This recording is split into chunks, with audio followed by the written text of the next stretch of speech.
আসসালামু আলাইকুম to everyone. আজকের এই ক্লাসটিতে আমি দেখাবো কিভাবে আপনারা ইংরেজি ভাষাটা ধারাবাহিকভাবে শেখা শুরু করবেন। অর্থাৎ যারা ইংলিশে দুর্বল এবং ইংরেজি শেখার চেষ্টা করে যাচ্ছেন বিভিন্ন জায়গা থেকে, কিন্তু সঠিক গাইডলাইন এবং ধারাবাহিকতা মেনটেন করার অভাবে আপনারা ল্যাঙ্গুয়েজটা শিখতে পারছেন না। অর্থাৎ ভাষা শেখার জন্য সব থেকে প্রধান যে বিষয়টা জানা জরুরি সেটা হচ্ছে আমার অ্যাকচুয়াল সিকোয়েন্সটা কি হবে, আমি কোন জায়গা থেকে শুরু করব, কোথায় শেষ করবো, from where will we start our English learning journey, we have to know about that. অর্থাৎ আপনি যদি র্যান্ডমলি ইংলিশ শেখেন বিভিন্ন জায়গা থেকে, আপনি নিজেকে প্রশ্ন করে দেখবেন আপনার দিনের পর দিন, মাসের পর মাস, বছরের পর বছর যেতে থাকবে, আপনাকেও শিখে যেতে হবে, আপনি শেষ নামাতে পারবেন না। আর যদি সত্যিকার অর্থে প্র্যাকটিক্যাল ওয়েতে ল্যাঙ্গুয়েজটা আপনি শিখতে চান, আপনাকে অবশ্যই অবশ্যই ধারাবাহিকতা মেনটেন করতে হবে। আজকের এই সম্পূর্ণ ক্লাসটিতে আমি আপনাদেরকে দেখাবো যে কিভাবে ধারাবাহিকতা মেনটেন করে ইংলিশ ল্যাঙ্গুয়েজটা শিখবেন। অর্থাৎ এই ল্যাঙ্গুয়েজ একটা চেইন অফ কমান্ড মেনটেন করেন।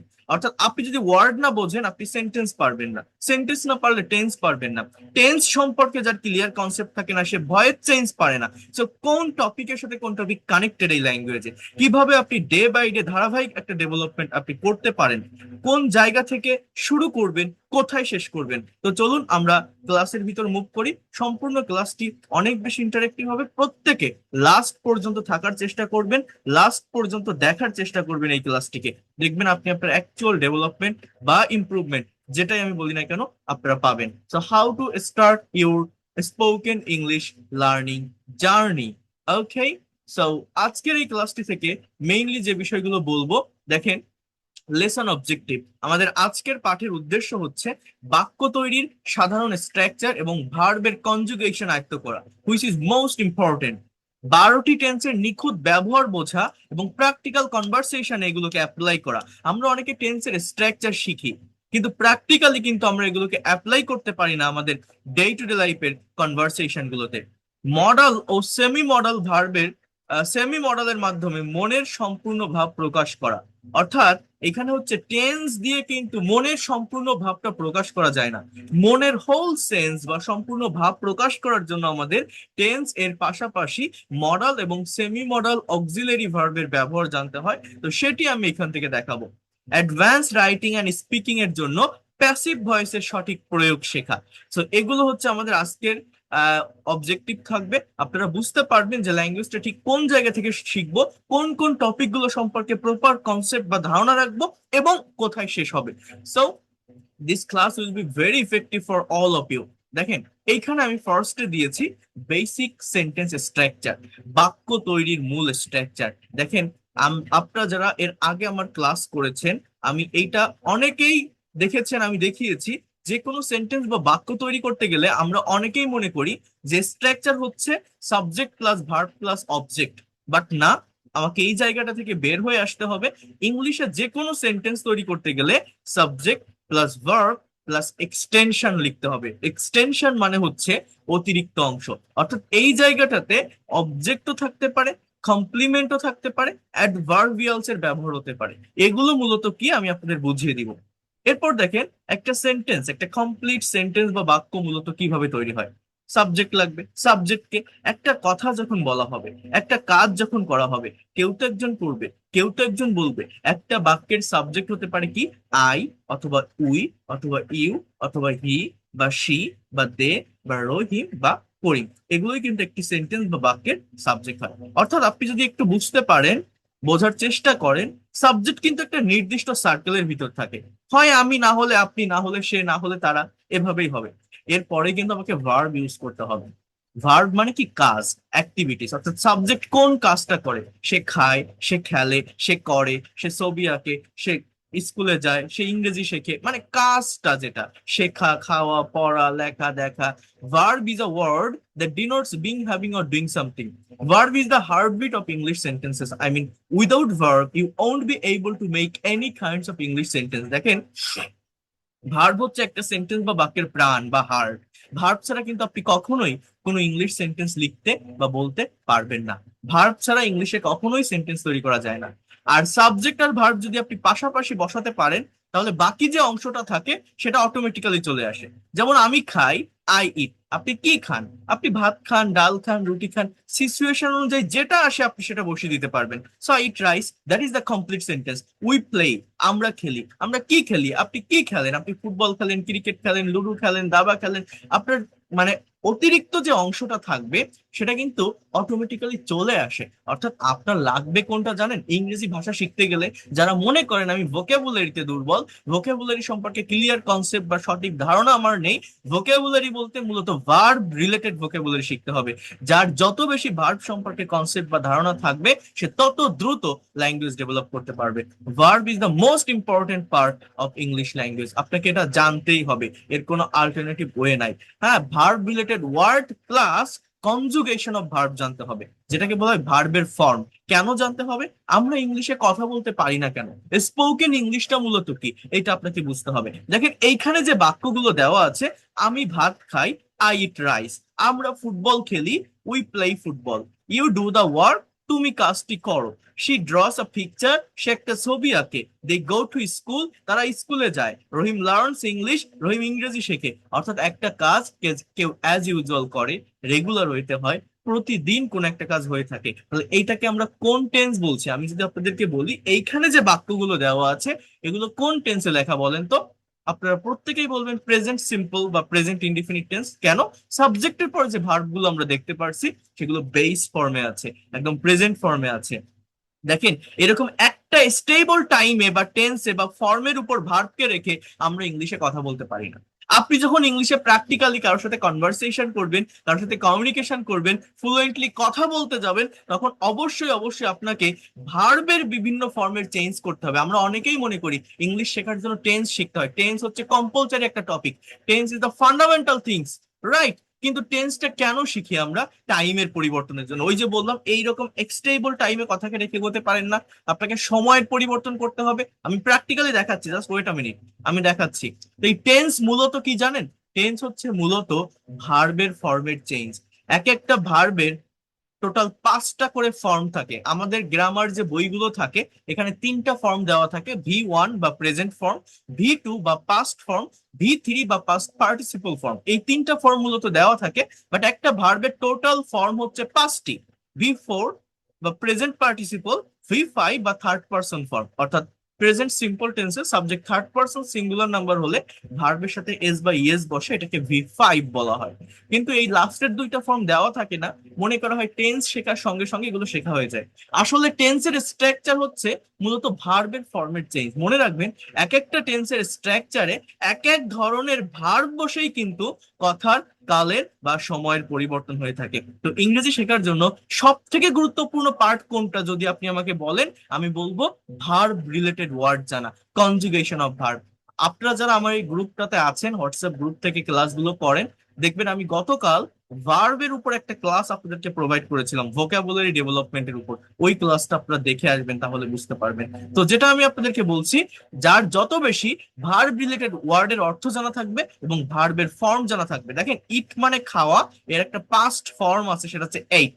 Past participle eaten, present participle eating, third person it's, right রোট written, writing rights, go went gone, going goes, drive drove, driven, driving drives, draw drew drawn, draw drew drawn, drawing draws। এই form না জানলে কথা বলা যায় না। কেন জানেন? এই দেখেন, আমি যদি বলি যে তুমি কি ভাত খেয়েছো, ইংলিশে আপনাকে বলতে হবে হ্যাভ ইউ ইটেন রাইস। আপনি যদি বলেন যে আমি সকালে খেয়েছিলাম, তখন বলতে হবে I eight in the morning. এই যে ইট মানে আমরা জানি খাওয়া, কিন্তু যখন বলছি খেয়েছিলাম তখন বলতে হচ্ছে আমাকে এইট। এটা হচ্ছে পাস্ট টেন্সে হচ্ছে। মানে টেন্সের স্ট্রাকচার কি? মনে করেন প্রেজেন্ট টেন্সের স্ট্রাকচার হচ্ছে সাবজেক্ট প্লাস ভার্বের present form plus object. Past টেন্সের স্ট্রাকচার হচ্ছে পাস্ট ফর্ম প্লাস অবজেক্ট। তাহলে আমি যদি অতীতের যে কোনো কথা ইংলিশে বলি, মনে করেন সে ফুটবল খেলেছিল, তারা টিভি দেখেছিল, তুমি আমাদের বাড়িতে এসেছিলে, তারা গিয়েছিল, সে পড়েছিল, সে লিখেছিল, আমি এঁকেছিলাম। এই যে কথাগুলো বলছি, এগুলো বলতে গেলে আপনাকে অবশ্যই জানতে হবে যে প্রতিটা ভার্বের পাস্ট ফর্ম কি। আপনি যদি না জানেন যে ইট এর পাস্ট ফর্ম এইট, আপনি ইংলিশে বলতে পারবেন না আমি ভাত খেয়েছিলাম এই কথাটা। সো ভার্বের ফর্ম জানতে হবে। এই দেখেন, আমরা যদি প্র্যাকটিক্যাল জায়গাটাতে আসি আপনি বুঝতে পারবেন। মনে করেন এখানে একটা প্র্যাকটিক্যাল কনভারসেশন আছে, একটু যদি ফোকাস করেন দেখেন রেড কালার দিয়ে হাইলাইট করা person A and person B, দুইজনের ভিতরে একটা সিম্পল কনভারসেশন হচ্ছে, এ এবং বি। একটু ভালোভাবে দেখেন, ব্যাখ্যা করা আছে। এ বি কে বলছে have you eaten rice at night. মনে করেন এরা দুইজন হাজবেন্ড ওয়াইফ, সাপোজ, ধরান ধরেন এরা দুইজন হাজবেন্ড ওয়াইফ। তো এ রাতে বাইরে থেকে বাসায় আসছে, এসে বি কে জিজ্ঞাসা করছে যে তুমি কি রাতে ভাত খেয়েছো। এই যে টাইমটা বোঝেন, খেয়েছো, খেয়েছো, এটা হচ্ছে প্রেজেন্ট পারফেক্ট টেন্সের একটা সেন্টেন্স। তো ইংলিশে এরকম ভাবে লিখছে have you eaten rice at night, have you eaten rice at night, have you eaten rice at night. B বলছে I have not eaten rice, আমি ভাত খাইনি। Are you eating rice now, তুমি কি এখন ভাত খাইতেছো, মানে তুমি কি এখন ভাত খেতে যাচ্ছো, ভাত খাচ্ছো। হ্যাঁ, বি উল্টে একে জিজ্ঞাসা করলো আর ইউ ইটিং রাইস নাও, এটা কোন টেন্স, প্রেজেন্ট কন্টিনিউয়াস। তখন এ আবার উত্তর দিচ্ছে I ate rice in the morning, আমি সকালে ভাত খেয়েছিলাম। I will not eat rice now, আমি এখন খাবো না। I ate rice in the morning, I will not eat rice now. দেখেন এই যে দুইজনের ভিতরে একটা শর্ট কনভারসেশন আপনারা দেখলেন, এই কনভারসেশনের প্রতিটা সেন্টেন্সে কিন্তু একটা কমন ভার্ব ব্যবহার হয়েছে। এই কনভারসেশনের প্রতিটা সেন্টেন্স বা বাক্যে একটা কমন ভার্ব ব্যবহার হয়েছে। সেই ভার্বটা কি বলেন তো, ইট। ইট মানে কি জানি আমরা, খাওয়া। ইট মানে আমরা কি জানি, খাওয়া।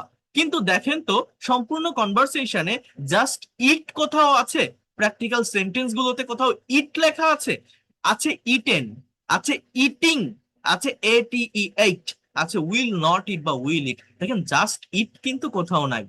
তাহলে কেন এরকম হলো, কেন ইটেন বসালাম, কেন ইটিং বসালাম, কেন কেন এইট বসালাম, কেন উইল নট ইট বসালাম, সময়ের পরিবর্তনের কারণে, টাইমের পরিবর্তনের কারণে, টেন্স এর পরিবর্তনের কারণে। তাহলে টেন্স এর পরিবর্তন মূলত ভার্বের ফর্মের পরিবর্তন। অর্থাৎ এখানে কোনো বাক্য আছে প্রেজেন্ট পারফেক্ট টেন্সে, কোনোটা আছে প্রেজেন্ট কন্টিনিউয়াস টেন্সে, কোনোটা আছে পাস্ট সিম্পল টেন্সে, কোনোটা আছে ফিউচার ইনডিফিনিট বা সিম্পল টেন্সে। তো এই যে বিভিন্ন টেন্সের পরিবর্তন মানে ভার্বের ফর্মের পরিবর্তন। সাবজেক্ট কিন্তু আই, সাবজেক্ট কিন্তু ইউ, অবজেক্ট কিন্তু রাইস, পরিবর্তনটা কোথায়, ভার্বে। কোথাও বসাচ্ছি ইটেন, কোথাও বসাচ্ছি ইটিং, কোথাও বসাচ্ছি এইট, কোথাও বসাচ্ছি উইল নট ইট বা উইল ইট, যাই বলি না কেন। এই যে এগুলো আমি বসালাম, কিভাবে বসালাম, টাইমের পরিবর্তনের কারণে বসালাম। আমরা ইংলিশ পারি না কেন জানেন, আপনি স্পোকেন ইংলিশে দুর্বল কেন জানেন, জাস্ট এই একটা জায়গার কারণে। কোন জায়গা, আপনি যখন প্র্যাকটিক্যালি, কথাটা খুব ভালোভাবে বুঝবেন, আপনি যখন প্র্যাকটিক্যালি কারোর সাথে ইংলিশে কনভারসেশন করতে যান, কমিউনিকেশন করতে যান, বা সার্টেন কোনো টপিকের উপর স্পিকিং করতে যান, প্রেজেন্টেশন দিতে যান, তখন যে টাইমে আপনি একটা কথাকে ভাবছেন সেই টাইম অনুযায়ী, সেই টেন্স অনুযায়ী সঠিক ভার্বের ফর্মটা আপনি নিয়ে আসতে পারছেন না ইনস্ট্যান্টলি। আমরা হয়তো অনেকেই টেন্সের স্ট্রাকচার জানি, বাট যখন প্র্যাকটিক্যালি আমি সেগুলোকে অ্যাপ্লাই করতে যাচ্ছি, প্র্যাকটিক্যালি ইংলিশে একটা কনভারসেশন করতে যাচ্ছি, সেই কনভারসেশনটা যার সাথে আমি কথা বলছি, আমি কখনো একটা স্টেবল টাইমের উপর কথাকে রেখে এগোতে পারি না, একটা টেন্স ব্যবহার করে কখনো সম্পূর্ণ কনভারসেশন চালাতে পারি না। বিভিন্ন টেন্স নিয়ে আসতে হবে, বিভিন্ন টাইমে আমাকে কথা বলার প্রয়োজন হবে। সেই টাইম অনুযায়ী ভার্বের ফর্মের ইনস্ট্যান্ট যে চেঞ্জ, ইনস্ট্যান্ট যে পরিবর্তন, এইটা আমরা করতে পারি না বলে মূলত ইংলিশে কথা বলতে পারি না। আমাদের দুর্বলতা এই জায়গায়। অর্থাৎ আপনি যে টাইমে একটা কথাকে ডেলিভার করার চেষ্টা করছেন, একটা কথাকে প্রকাশ করবেন, প্রোভাইড করবেন, সেই টাইম অনুযায়ী আপনাকে ভার্বের সঠিক ফর্মটা ইউজ করতে হবে। আমরা মূলত ঠিক এই জায়গাটা পারি না বলে ইংলিশে কথা বলতে পারি না। টেন্স অনুযায়ী এই ভার্বের ফর্মের চেঞ্জ হয়। এই জায়গাটাতে যে পারফেক্ট হতে পারবে, অর্থাৎ আপনি যে টাইমে কথা বলবেন সেই টাইম অনুযায়ী ইনস্ট্যান্টলি ভার্বকে ইউজ করা শিখতে হবে। এইটাতে যে এক্সপার্ট হতে পারবে সে ইংলিশ এক্সপার্ট। আমি যদি বলি তুমি কি গতকাল বাজারে গিয়েছিলে, আমার ইংলিশ হবে did you go to the market yesterday. আমি বলছি যে হ্যাঁ আমি বাজারে গিয়েছিলাম, যখনই বলছি গিয়েছিলাম তখন আমাকে বলতে হবে yes I went to the market, I went to the market. আমি যদি বলি না আমি যাইনি, no I didn't go to the market. তুমি আগামীকাল কখন যাবে, এই যে আগামীকাল কখন যাবে কথাটা টাইমের চেঞ্জ হয়ে গেল, এই চেঞ্জ অনুযায়ী আমাকে ভার্বের চেঞ্জ করতে হবে। When will you go tomorrow, when will you go tomorrow, আমি আগামীকাল যাব না। আমি যদি এরকম বলি I won't go tomorrow, I will not go tomorrow. তুমি কি আজ সকালে কোথাও গিয়েছিলে, did you go anywhere in the morning today. No, I didn't go anywhere. আমি এখন যাচ্ছি, আই এম গোয়িং নাও। তাহলে এই যে গোয়িং বলছি কখনো, ওয়েন্ট বলছি কখনো, উইল গো বলছি কখনো, কেন? ওই যে আমি সময়ের পরিবর্তন করছি। আমি বলছি তুমি কি গিয়েছিলে, আমি বলছি না আমি এখন যাচ্ছি। তুমি কি গিয়েছো? না। তুমি কি আগামীকাল যাবে? না, যাবো না। এই যে যাওয়া কথাটাকে বিভিন্ন টাইমে যখন আমি বলছি, ওই যাওয়া কথাটার verb go, go, went, gone, going, goes, এই ভার্বটা চেঞ্জ করতে হয় সময় অনুযায়ী। মূলত আমরা এটা পারি না বলে ইংলিশে কথা বলতে পারি না। আমাদের টোটাল টেন্সের স্ট্রাকচার কয়টা বলেন তো? ইংলিশে 12টা টেন্সের স্ট্রাকচার আছে। এই 12টা টেন্স মানে 12টা জায়গায় ভার্বের ফর্মের পরিবর্তন। 12টা জায়গায় ভার্বের ফর্মের পরিবর্তন। আমি যদি একটু আপনাদেরকে লিখে দেখাই, মনে করেন আমি বললাম যে he, try to understand here, he drive, DRIVES, he drives a car. এর অর্থ হচ্ছে সে একটা গাড়ি চালায়। তাহলে এটা কোন টেন্স? Present simple. আমি যদি বলি সে একটা গাড়ি চালিয়েছিল, তখন আমার কি করতে হয় জানেন? জাস্ট এই ভার্বের ফর্মের পরিবর্তন করতে হয়, হি ড্রোভ এ কার। তাহলে আপনি যদি না জানেন যে ড্রোভ মানে হচ্ছে চালিয়েছিল, আপনার কিন্তু টেন্স শিখে লাভ হবে না। মনে করেন আপনি টেন্স জানেন যে সাবজেক্ট প্লাস ভার্বের পাস্ট ফর্ম প্লাস অবজেক্ট, এটাকে পাস্ট ইনডিফিনিট টেন্স বলে। এখন আমি যদি আপনাকে বলি সে একটা গ্লাস ভেঙেছিল, বলেন তো ইংলিশ কি? বাংলাটা দেখে আপনি বুঝতে পারছেন যে এটা পাস্ট টেন্স, সে একটা গ্লাস ভেঙেছিল। এই যে বাংলা ক্রিয়াপদে ল বা লাম থাকলে পাস্ট টেন্স হয়। পাস্ট টেন্সের স্ট্রাকচারও আপনি জানেন, সাবজেক্ট প্লাস V2, অর্থাৎ ভার্বের পাস্ট ফর্ম প্লাস অবজেক্ট। কিন্তু আপনি যদি না জানেন যে ওই যে ভেঙেছিল যে কথাটা, ওই ভাঙা শব্দের ইংরেজি কি? হয়তো আপনি জানলেন যে ভাঙা ইংরেজি ব্রেক, বাট ওই ব্রেকের পাস্ট ফর্মটা কি? এইটা যদি আপনি না জানেন, ওই টেন্স জেনে, বাংলা ডেফিনেশন জেনে কোনো লাভ হবে? আপনি কি ওই কথাটাকে ইংলিশে বলতে পারবেন যে সে একটা গ্লাস ভেঙেছিল? আপনাকে আগে জানতে হবে যে ব্রেক এর past form broke, past participle broken. তারপরে আপনি বলতে পারবেন যে হি broke a glass, he broke a glass মানে সে একটা গ্লাস ভেঙেছিল। অর্থাৎ আপনি যদি না জানেন যে ড্রাইভের পাস্ট ফর্ম ড্রোভ, আপনি কিন্তু বলতে পারবেন না সে একটা গাড়ি চালিয়েছিল। এর ইংলিশটা কি? অনেকে ওয়াজ ড্রাইভ, ডিড ড্রাইভ এগুলো বলে না। পাস্ট টেন্স মানে মেইন ভার্ব, প্রিন্সিপাল ভার্বের পাস্ট ফর্ম ইউজ করতে হয়। এগুলো প্র্যাকটিক্যাল ইংলিশ। আমাদের পেইড কোর্সের সম্পূর্ণ নতুন ব্যাচ শুরু হয়েছে।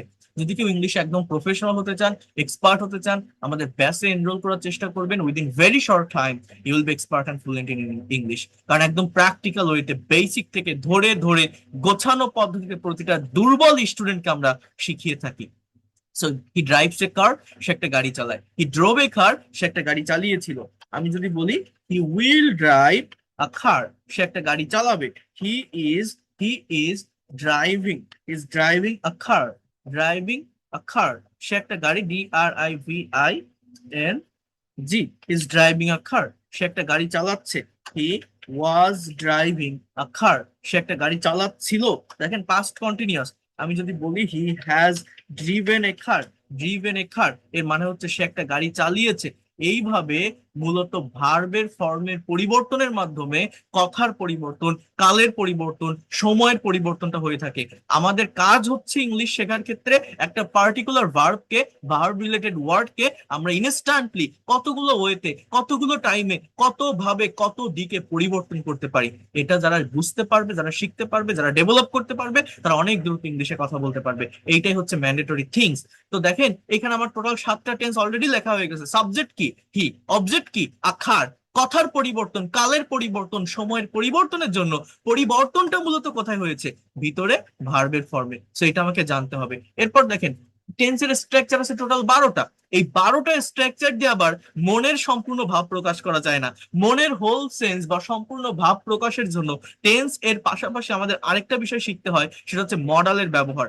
ইংলিশে can, could, may, might, shall, should, will, would, need to, dare to, have to, has to, had to, am to, is to, are to, am, is, are, was, were, suppose to, going to, এরকম প্রায় 18টার মতো modal এবং semi modal verb আছে, যেগুলো জানা থাকলে এরা একটু different kinds of meaning create করে। মূলত পসিবিলিটি, প্রবাবিলিটি, অ্যাবিলিটি, সামর্থ্য, সম্ভাবনা, অনুমতি, পরামর্শ, এগুলো দেওয়া বোঝায়। তো এগুলো যদি জানা থাকে, তাহলে এই একটা পার্টিকুলার ভার্বকে আপনি আরো বেশি মডিফাই করতে পারবেন। অর্থাৎ আমি যদি বলি সে গাড়ি চালাতে পারে, আপনি কোন টেন্স দিয়ে বলবেন? আমি যদি বলি তাকে এই গাড়িটা চালাতে হবে, কোন টেন্স দিয়ে বলবেন? আমি যদি বলি তার আজ গাড়ি চালানোর কথা ছিল, কোন টেন্স দিয়ে বলবেন? আমি যদি বলি তার এই গাড়িটা চালানো উচিত, এগুলো কিন্তু কোনো টেন্স দিয়ে বলা যায় না। তাহলে এগুলো যদি আপনি ইংলিশে প্রকাশ করতে চান, মডালের ব্যবহার শিখতে হবে। আর মডালের একটা সুবিধা হচ্ছে, মডালের চেঞ্জ হয় কিন্তু ওই ক্যান, কুড, মে, মাইট এর পর মেইন ভার্বের ফর্মের কোনো চেঞ্জ হয় না। যেমন হি ক্যান, যেমন he can drive a car, সে একটা গাড়ি চালাতে পারে। জাস্ট এই ক্যানের পরিবর্তে যদি বলেন he could drive a car, সে গাড়ি চালাতে পারতো। He would drive a car, সে গাড়ি চালাইতো। He use to drive a car, সে গাড়ি চালাতে অভ্যস্ত ছিল। He should drive a car, তার গাড়ি চালানো উচিত। হি মে ড্রাইভ আ কার, এটা সম্ভাবনা অর্থে পারা বোঝায়, সে গাড়ি চালাতে পারে। He must drive a car, সে অবশ্যই গাড়ি চালাবে। He need to drive a car, তার গাড়ি চালানো দরকার। He dares to drive a car, সে গাড়ি চালানোর সাহস করে। He is to drive a car, তাকে গাড়ি চালাতে হয়। হি ইজ সাপোজ টু, দেখেন is suppose to drive a car, তার গাড়ি চালানোর কথা। He has to drive a car, তাকে গাড়ি চালাতে হবে। He had to drive a car, তাকে গাড়ি চালাতে হয়েছিল। এইরকম ভাবে ইংলিশে দেখেন 12টা টেন্সের স্ট্রাকচার আছে, প্লাস 18টার মতো এই মডাল সেমি মডাল আছে। আমি এগুলো আগেও বলেছি। টোটাল 30টা স্ট্রাকচার হয়। 30টা স্ট্রাকচার মানে এই যে ড্রাইভ ভার্বকে, এই যে একটা পার্টিকুলার ভার্ব ড্রাইভ, এইটাকে আপনি 30 ভাবে, 30 দিকে, 30টা টাইমে নিতে পারবেন বা বলতে পারবেন। আমরা ইংলিশে কথা বলতে পারি না কেন? আমি কি বললাম বলেন তো? মূলত যে টাইমে একটা কথাকে ডেলিভার করতে হবে, যে টাইমে বলতে হবে, সেই টাইম অনুযায়ী ইনস্ট্যান্টলি আমরা ভার্বটাকে ইউজ করতে পারি না, ভার্বের ফর্মটাকে নিয়ে আসতে পারি না। তো এইটা নেওয়া আপনাদেরকে শিখতে হবে। তাহলে আমি কি বললাম? 12টা টেন্সের স্ট্রাকচার এবং 18টার মতো মডাল সেমি মডাল, টোটাল হচ্ছে 30টা। এই 30টা স্ট্রাকচার যদি কারো জানা থাকে, একটা পার্টিকুলার ভার্বকে সে 30 ভাবে, 30 দিকে, 30টা টাইমে, 30টা সেন্সে মডিফাই করতে পারবে, নিতে পারবে। আর এইটা যদি কেউ পারতে সক্ষম হয়, whatever you think in Bangla, you will be able to speak in English. আপনি বাংলায় যাই ভাবেন না কেন, সেটাই কিন্তু আপনি ইংলিশে প্রকাশ করতে পারবেন, সেটাই কিন্তু আপনি ইংলিশে ডেলিভার করতে পারবেন। তার মানে কি জানেন? ইংরেজি ভাষা কঠিন কোনো কিছু না, খুব সহজ, খুবই সহজ। আমরা পারি না, আমরা সঠিক গাইডলাইন মেনটেন করি না, আমরা পারি না, আমরা ধারাবাহিকতা মেনটেন করি না। বাট এইটা যদি কেউ করতে পারে, within very short time you will be expert and fluent in English.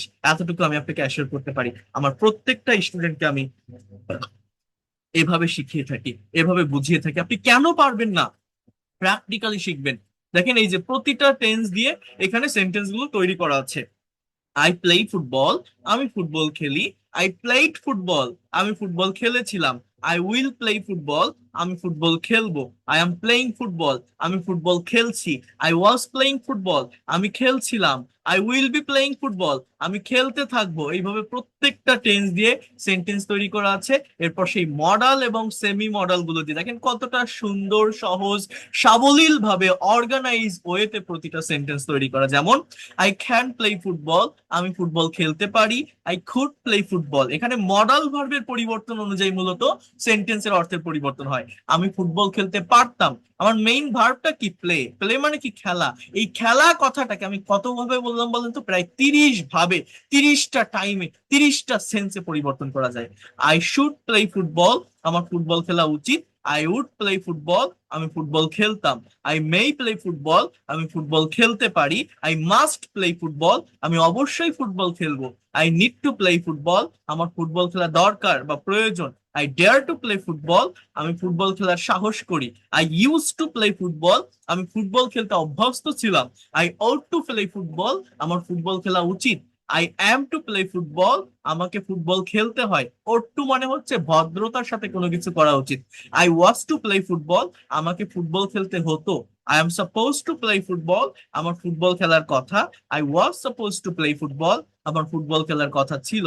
I have to play football, আমাকে ফুটবল খেলতে হবে। I had to play football, আমাকে ফুটবল খেলতে হয়েছিল। এইভাবে আপনি যে কোনো নতুন ভার্ব দিয়ে কিন্তু 30টার মতো সেন্টেন্স তৈরি করতে পারবেন। I would like to play football, আমি ফুটবল খেলতে চাই। I had better play football, আমার বরং ফুটবল খেলা ভালো।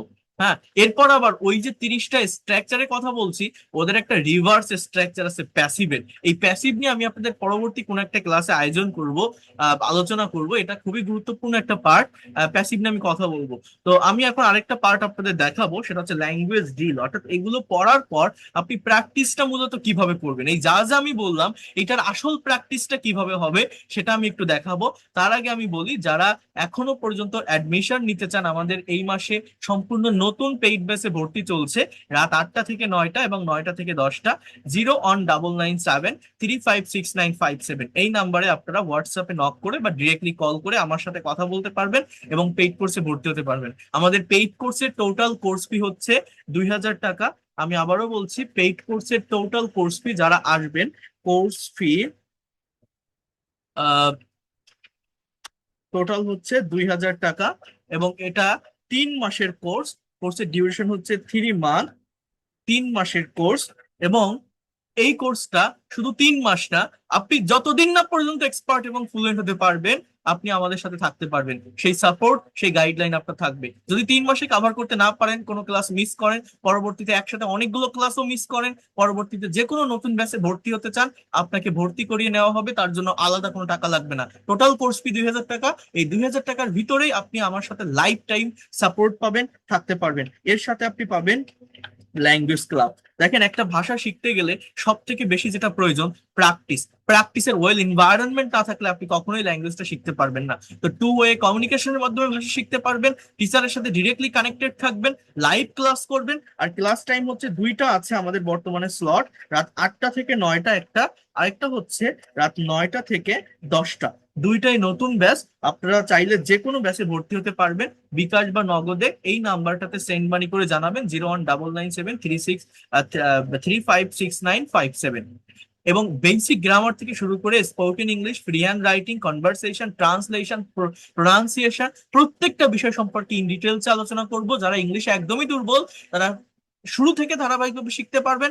এবং এই কোর্সটা কিন্তু সেভাবেই ডিজাইন করা হয়েছে যাতে করে যে কোনো বয়সের যে কেউ করতে পারেন। অর্থাৎ আপনি স্টুডেন্ট হন, house wife, teacher, officer, job holder, freelancer বা ইমিগ্রান্ট, এটা কোনো একাডেমিক ইংলিশ না, একদম প্র্যাকটিক্যাল ওয়েতে একটা ভাষার মতো করে আপনি শিখবেন। যারা আইএলটিএস এর প্রিপারেশন নিচ্ছেন তাদের জন্য এই ক্লাসগুলো অনেক বেশি ইফেক্টিভ হবে। বেসিক গ্রামারের ক্লাস থাকবে, স্পোকেন ইংলিশের কমপ্লিট ক্লাস থাকবে, ফ্রি হ্যান্ড রাইটিং এর কমপ্লিট কোর্স এইটার ভিতরে থাকবে। যারা করতে চান, যারা ভর্তি হতে চান, এই নাম্বারে যোগাযোগ করবেন। যদি মনে করেন আমি এই ল্যাঙ্গুয়েজটাকে নিজের অ্যাসেট বা সম্পদ হিসেবে নিতে চাই, নেক্সট জেনারেশনকে আমি শেখাতে চাই, যদি আপনার মনে হয় যে আমি একটা গাইডলাইনের ভিতর থেকে ধারাবাহিকভাবে গিয়ে ডেভেলপমেন্টটা নিয়ে আসতে চাই, একটা টিচারের অধীনে থেকে মেন্টরিং এর ভিতর থেকে ডেভেলপ করতে চাই, র্যান্ডমলি বা ভাষা ভাষা শিখে আমি পারছি না, তাহলে আপনারা আসতে পারেন, ব্যর্থ হবেন না। আমার 86টা ব্যাচ বর্তমানে রানিং আছে, আপনি ব্যর্থ হবেন না। Within very short time you will be expert and fluent in English. এতটুকু বলতে পারি। প্রত্যেকটা ক্লাস শেষে আপনি আবার recorded class plus PDF file পাবেন। যদি কোনো ক্লাস মিস করেন আপনারা কিন্তু পরবর্তীতে আবার দেখে নিতে পারবেন। তো এখানে দেখেন একটা ক্লাসরুম এক্সারসাইজ দেওয়া আছে। যেমন আমি একটি চিঠি লিখতে পারি। দেখেন, ভার্ব হচ্ছে লেখা, কিন্তু এই ভার্বটা দিয়ে এখানে 4টা সেন্টেন্স দেওয়া আছে। জাস্ট একটু ফোকাস করেন। এই ভার্ব দিয়ে এখানে 4টা সেন্টেন্স দেওয়া আছে। এই যে 4টা সেন্টেন্স, এই 4টা সেন্টেন্স আপনি তখনই ট্রান্সলেট করতে সক্ষম হবেন। ভার্ব কিন্তু একটা লেখা, কিন্তু এটা দিয়ে আপনি তখনই সেন্টেন্স ট্রান্সলেট করতে সক্ষম হবেন যখন আপনি ওই যে 30টা সেন্টেন্স স্ট্রাকচার বললাম ওইটা জানবেন, সাথে প্যাসিভটা জানবেন। যেমন আমি একটি চিঠি লিখতে পারি, তাহলে এটা মডেলের sentence, I can write a letter. আমি একটি চিঠি লেখা উচিত, তখন এরকম হয়, a letter should be written, a letter should be written. আমার একটি চিঠি লেখার কথা, এটার ইংলিশ কি জানেন? I am suppose to write a letter, I am suppose to write a letter. চিঠিটি লেখা হচ্ছে, the letter is being written, the letter is being written. তাহলে এই যে লেখা, এই কথা দিয়ে টোটাল সেন্টেন্স তৈরি করা যায় 30টা। তার আবার রিভার্স 30টা স্ট্রাকচার আছে প্যাসিভের। আমি চিঠি লিখি, আই রাইট আ লেটার। আমি চিঠি লিখেছিলাম, আই রোট আ লেটার, আমি লিখবো। I will write a letter, আমি লিখতেছি। I am writing a letter, আমি লিখতেছিলাম। I was writing a letter, আমি লিখতে থাকবো। I will be writing a letter, আমি চিঠি লিখেছি। I have written a letter. এইভাবে টোটাল এই রাইট কথাটাকে কিন্তু আপনি 30 ভাবে, 30টা টাইমে, 30টা সেন্সে পরিবর্তন করতে পারবেন। আর ওই প্র্যাকটিসটা যখন আপনার কমপ্লিট হবে, তখন এইরকম র্যান্ডমলি যে কোনো সেন্টেন্স দেখলে আপনি কিন্তু ইংলিশে সেটা ট্রান্সলেট করতে সক্ষম হবেন। তো আমি আপনাদেরকে যে কথাটা আমি বললাম, যদি আপনারা সত্যিকার অর্থে ভাষা শিখতে চান, আপনারা চেষ্টা করবেন এগুলোকে একটু ভালোভাবে ডেভেলপ করার। আচ্ছা, আমি একটু দেখাই এই প্র্যাকটিসটা এরপর আপনি কিভাবে করবেন। আমার প্রত্যেকটা স্টুডেন্টকে আমি কিন্তু প্র্যাকটিস শিট দিয়ে থাকি। দেখেন, প্র্যাকটিসটা করার জন্য আপনাকে যে জায়গাটার উপর আসতে হবে, এখানে ভার্ব, আমি বললাম না যে ভার্ব রিলেটেড ওয়ার্ড খুব গুরুত্বপূর্ণ।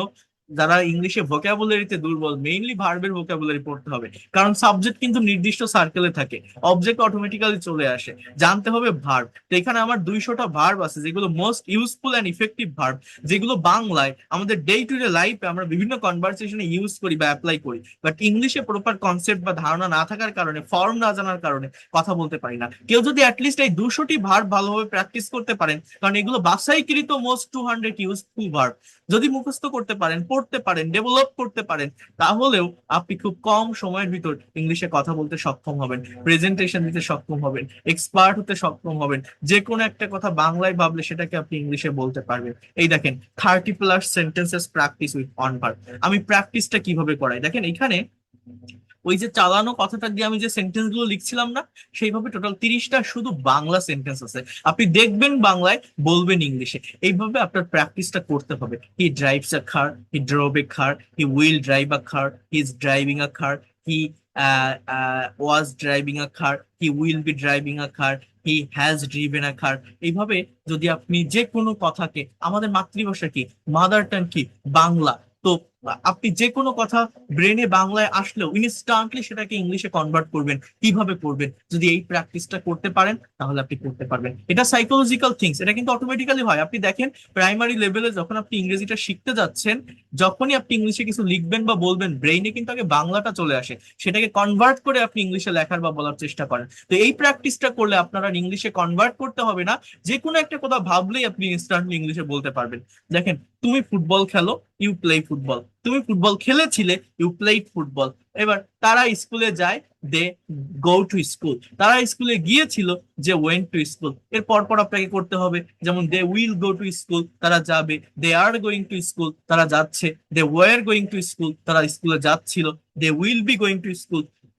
এইভাবে আপনাকে টোটাল 30টা সেন্টেন্স প্র্যাকটিস করতে হবে। এরপর এখানে ল্যাঙ্গুয়েজ ড্রিল পার্ট 2, এটা অনেক বড় একটা ফাইল, প্রায় 95 পৃষ্ঠার আমার একটা পিডিএফ এটা। এইখানে ওই যে 30টা সেন্টেন্সের কথা বলছি না, প্রতিটা সেন্টেন্সকে আপনার ড্রিল করতে হবে। ড্রিল করা মানে কি, ভাঙতে হবে। ভাঙা মানে কি, ট্রান্সফর্ম করতে হবে। ট্রান্সফর্ম মানে কি জানেন, একটা সেন্টেন্সকে আপনার negative, interrogative, negative interrogative, double H word যুক্ত নেগেটিভ, ডাবল এইচ ওয়ার্ড যুক্ত ইন্ট্রোগেটিভ করা শিখতে হবে। এইটা যদি আপনি করতে একবার সক্ষম হন, এইটা আমি আমার পেইড কোর্সের প্রতিটা স্টুডেন্টকে ধরে ধরে ধরে ধরে করাই। একবার যদি আপনি করতে পারেন, বিশ্বাস করেন, খুব কম সময়ের ভিতর ইংলিশ ল্যাঙ্গুয়েজের ডেভেলপমেন্টটা সম্ভব। এই দেখেন, একটা বাক্যকে 14টা সেন্টেন্সে আমি ভাঙছি, ড্রিল করছি, ট্রান্সফর্ম করছি। আপনি দেখবেন বাংলায়, বলবেন ইংলিশে, একদমে এক নিঃশ্বাসে আপনাকে এগুলো বলতে হবে। যদি এই প্র্যাকটিসটা আপনি করতে পারেন, কতটা ডেভেলপমেন্ট হবে সেটা 2 থেকে 3টা ক্লাস করলে আপনি ইমাজিন করতে পারবেন।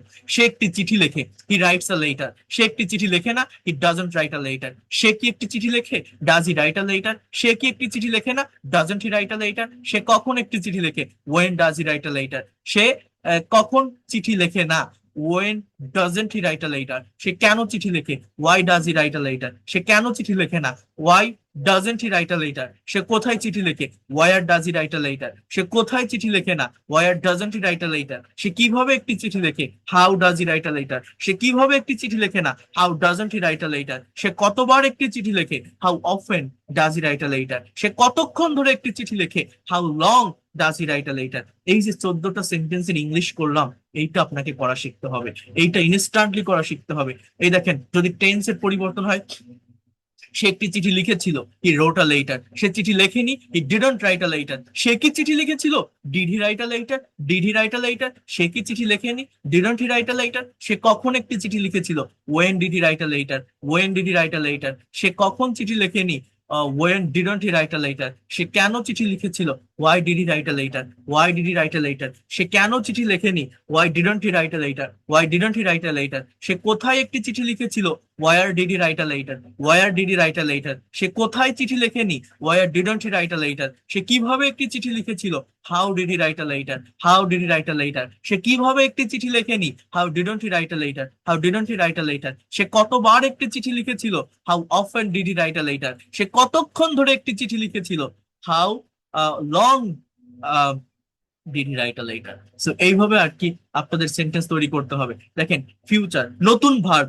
এখানে রাইট নাই। সে একটি ছবি আঁকবে, কি হবে, he will draw a picture. সে ছবি আঁকবে না, হি ওন্ট। উইল নট কে সংক্ষেপে ওন্ট বলে। ড্র আ পিকচার, সে কি ছবি আঁকবে, উইল হি ড্র পিকচার। সে কি ছবি আঁকবে না, ওন্ট হি ড্র পিকচার। সে কখন একটি ছবি আঁকবে, when will he draw picture. সে কখন একটি ছবি আঁকবে না।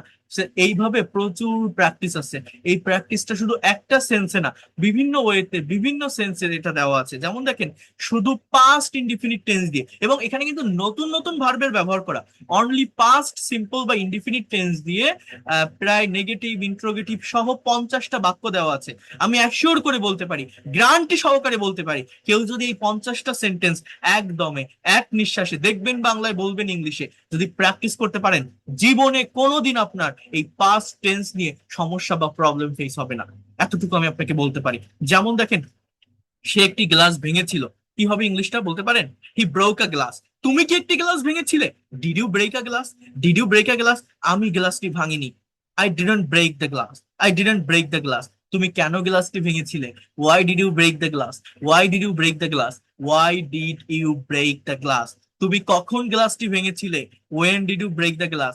সে কেন গ্লাসটি ভাঙেনি? দেখেন কিভাবে চেঞ্জটা হয়েছে, অর্থাৎ এখানে সাবজেক্টের চেঞ্জ হয়েছে, অবজেক্টের চেঞ্জ হয়েছে, ভার্বের চেঞ্জ করেছি, ডাব্লিউএইচ ওয়ার্ডের চেঞ্জ করেছি। এই চেঞ্জিং এর মাধ্যমে ভেঙে ভেঙে প্র্যাকটিসটা করতে পারলে ডিরেক্ট কনভারসেশনে আপনার যে কথাই মনে আসুক না কেন ইংলিশে বলতে পারবেন। সে কেন গ্লাসটি ভাঙেনি, why didn't he break the glass? Why didn't he break the glass? So এইভাবে টোটাল 50টা সেন্টেন্স এখানে দেওয়া আছে, অনলি পাস্ট টেন্স এর উপর ডিপেন্ড করে। পাস্ট টেন্স, আর কিছুই না। তাহলে আপনি কেন পারবেন না, এই ভাষা শেখায় আপনার কেন দুর্বলতা আসবে? প্রেজেন্ট টেন্সের উপর নতুন 10টা ভার্ব দিয়ে 50টা সেন্টেন্স আছে। এই 50টা সেন্টেন্স যদি আপনি প্র্যাকটিস করতে পারেন, ফিউচার টেন্সের উপর আরো নতুন 10টা ভার্ব দিয়ে 50টা সেন্টেন্স আছে। এবং এই সেন্টেন্স গুলো কিন্তু শুধু এক ধাঁচের সেন্টেন্স না, এটা নেগেটিভ আছে, ইন্ট্রোগেটিভ আছে। যেমন, তুমি কি গাড়িটি বিক্রি করবে, will you sell the car? আমি বিক্রি করব না, I won't sell the car. তুমি কেন বিক্রি করবে না, why won't you sell the car? আমি গাড়িটি, আমার গাড়িটি রহিম কিনবে, my car, sorry, Rahim will buy my car. এজন্য আপনার কাছে বিক্রি করব না, for that reason I will not sell to you. I will not sell to you. Rahim কবে তোমার গাড়িটি কিনবে, when will Rahim, when will Rahim buy your car? Rahim আগামীকাল আমার গাড়িটি কিনবে, Rahim will buy my car tomorrow. দেখছেন মানে কিভাবে পরিবর্তনটা করা, প্রত্যেকটা সেন্টেন্স কনভারসেশন আকারে দেওয়া। তো এরপরে আবার বাংলা টু ইংলিশ কনভারসেশন আছে। তো যাই হোক, অনেক কিছুই আছে, অনেক কথা বললাম।